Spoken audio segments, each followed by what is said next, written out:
ছেলে হবে নাকি মেয়ে? মেয়ে।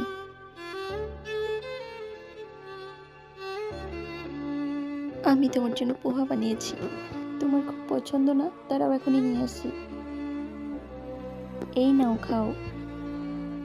যতদিন তুমি আমাকে ছেলে দিতে পারবে না, ততদিন তোমার হাতের খাবার পর্যন্ত খাবো না।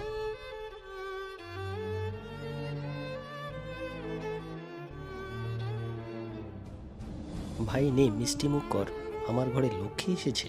মানে আমার মেয়ে হয়েছে, ওর মেয়ে হয়েছে, তবুও কতটা খুশি।